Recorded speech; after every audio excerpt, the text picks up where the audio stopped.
এড়িয়ে চলার আহ্বান জানিয়েছেন শিশির মনির। চলতি বছরের বাজেটকে গতানুগতিক বলেছে ইসলামী আন্দোলন। দলটির মতে এতে উচ্ছ্বসিত হওয়ার মতো কিছুই নেই। ঘোষণা হয়েছে বায়তুল মোকাররম জাতীয় মসজিদে ঈদ উল আজহার প্রধান জামায়াতের সময়সূচি। নির্বাচন নিয়ে কথা বললেই ভারতের দালাল বলে অভিযুক্ত করা হচ্ছে বলে অভিযোগ করলেন বিএনপি নেতা শামসুজ্জামান দুদু। এতক্ষণ শুনছিলেন সংবাদ শিরোনাম, এবারে বিস্তারিত।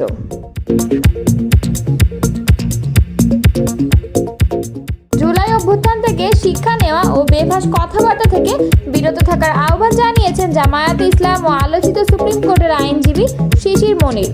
মঙ্গলবার সামাজিক যোগাযোগ মাধ্যম ফেসবুকে দেওয়া এক পোস্টে এই আহ্বান জানান তিনি।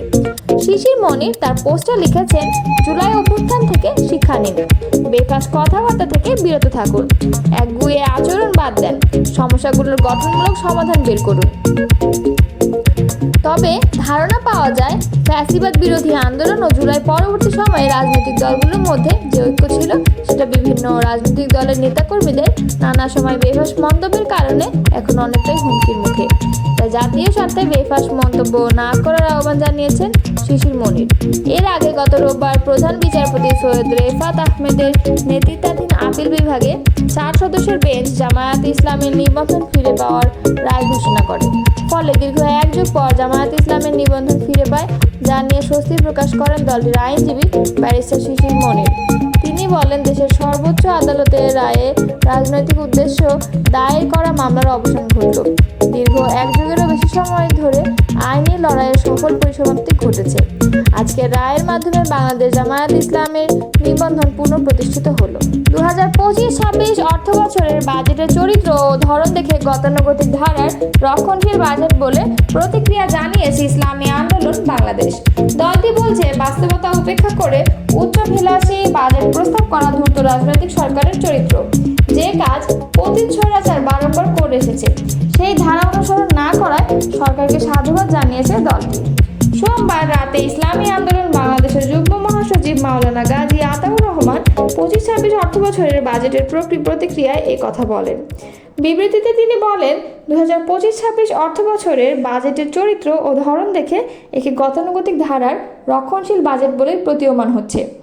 বাজেটের আকার, আয় ব্যয়, এডিপি ও জিডিপির লক্ষ্যমাত্রা কমিয়ে বাজেট প্রস্তাব করা হয়েছে। রাজস্ব আদায়ে অতীতের সক্ষমতা, এডিপি বাস্তবায়নে জনপ্রশাসনের সক্ষমতা বিবেচনায় নিয়ে এবং দেশের বিধ্বস্ত অর্থনীতি বিবেচনায় এমন রক্ষণশীল বাজেট প্রত্যাশিত ছিল।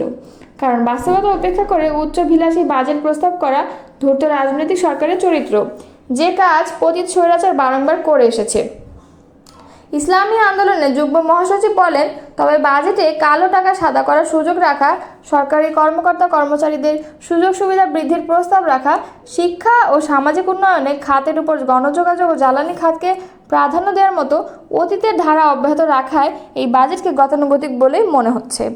গণঅভ্যুত্থানের ফলে গঠিত সরকারের কাছে আরও সুচিন্তিত ও বৈপ্লবিক বাজেট প্রত্যাশা করা হয়েছিল।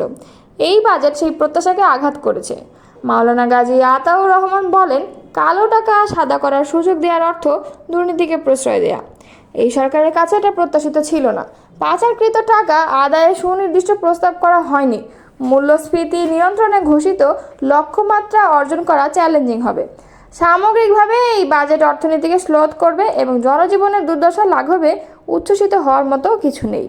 পবিত্র ঈদ উল আজহা উপলক্ষে জাতীয় মসজিদ বায়তুল মোকাররমে পর্যায়ক্রমে 5টি ঈদের জামাত অনুষ্ঠিত হবে। মঙ্গলবার ইসলামিক ফাউন্ডেশন থেকে পাঠানো এক সংবাদ বিজ্ঞপ্তিতে এই তথ্য জানানো হয়। বিজ্ঞপ্তিতে বলা হয়, আগামী শনিবার এবং আরবি 10 জিলহজ সারা দেশে ঈদ উল আজহা উদযাপিত হবে।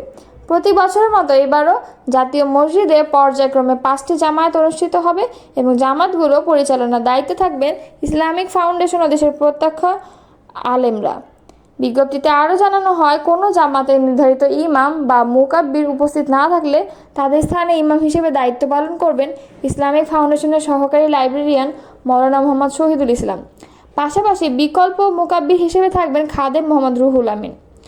জামায়াত সূচি: প্রথম জামাত সকাল 7টায়, দ্বিতীয় জামাত সকাল 8টায়, তৃতীয় জামাত সকাল 9টায় এবং চতুর্থ জামাত সকাল 10টায়। পঞ্চম জামাত 10:45 অনুষ্ঠিত হবে এবং পঞ্চম ও সর্বশেষ জামাত। এতে ইমামতি করবেন ইসলামিক ফাউন্ডেশনের দ্বীনি দাওয়াত ও সংস্কৃতি বিভাগের ভাষা শিক্ষক মাওলানা মোহাম্মদ নূর উদ্দিন, মুকাব্বির হবেন মোহাম্মদ জহিরুল ইসলাম। তৃতীয় জামাতের ইমামতি করবেন ইসলামিক ফাউন্ডেশনের অনুবাদ ও সংকলন বিভাগের সম্পাদক ডক্টর মুশতাক আহমেদ। মুকাব্বির হিসেবে থাকবেন মোহাম্মদ বিল্লাল হোসেন। প্রথম জামাতের ইমামতি করবেন যাত্রাবাড়ির তামিরুল মিল্লাত কামিল মাদ্রাসার অধ্যক্ষ ডক্টর খলিলুর রহমান মাদানী।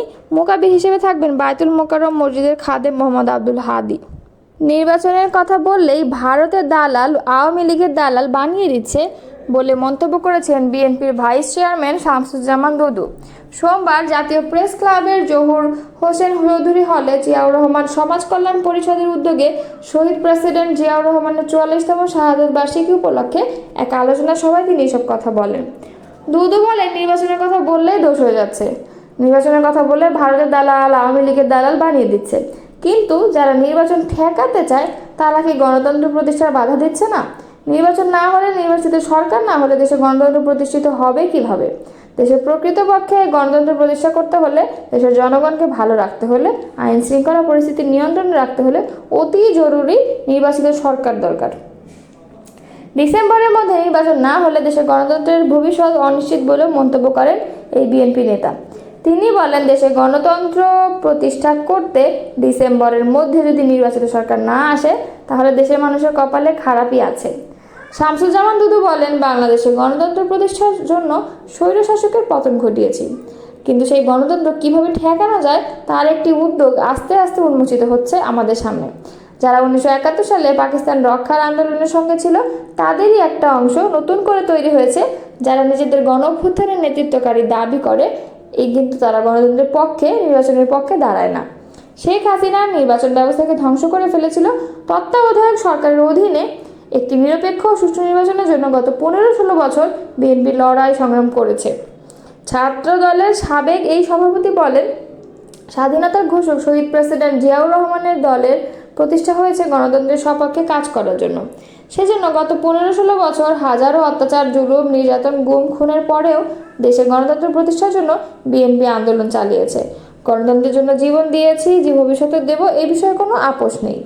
জিয়াউর রহমান সমাজ কল্যাণ পরিষদের সভাপতি গিয়াসউদ্দিন খোকনের সভাপতিত্বে আলোচনা সভায় আরও বক্তব্য দেন বিএনপির vice chairman Barkatullah Bulu, chairperson উপদেষ্টা অ্যাডভোকেট সৈয়দ মোয়াজ্জেম হোসেন আলাল এবং হাবিবুর রহমান হাবিব সহ অন্যরা। বিএনপির আইন বিষয়ক সম্পাদক ব্যারিস্টার কায়সার কামাল বলেছেন, বিএনপি যৌক্তিক সময়ের মধ্যে নির্বাচন দাবি করেছিল, কিন্তু এখন যারা উপদেষ্টা আছেন তারা হয়তো যৌক্তিক সময়ের অর্থটা বুঝতে পারছেন না। আমরা চাই না দেশের জনগণ রাস্তায় নেমে তাদের বুঝিয়ে দিক যৌক্তিক সময় কোনটা। সোমবার জাতীয়তাবাদী আইনজীবী ফোরাম ঢাকা বার ইউনিটের উদ্যোগে শহীদ রাষ্ট্রপতি জিয়াউর রহমানের 44তম শাহাদত বার্ষিকী উপলক্ষে আলোচনা সভা ও দোয়া মাহফিলে তিনি এসব কথা বলেন। কায়সার কামাল বলেন, বিএনপির পক্ষ থেকে দাবি জানানো হয়েছে ডিসেম্বরের মধ্যে নির্বাচন। এই দাবি হঠাৎ করে বলা হয়নি। সেদিন প্রফেসর ইউনূস সাহেব শপথ নিয়েছিলেন, সেদিনই আমাদের নেতা তারেক রহমান বলেছিলেন রাজনৈতিকভাবে আমরা তাকে সমর্থন করি, কিন্তু যৌক্তিক সময়ের মধ্যে নির্বাচন দাবি করছি এবং যৌক্তিক সময়ের অর্থটা এখন যারা উপদেষ্টা আছেন তারা হয়তো বুঝতে পারছেন না। আমরা চাই না দেশের জনগণ রাস্তায় নেমে তাদের বুঝিয়ে দিক যৌক্তিক সময় কোনটা। উপদেষ্টারা নির্বাচন দিতে কেন ভয় পান বা দেরি করছেন দেশের মানুষ কিন্তু বুঝতে পারছে না।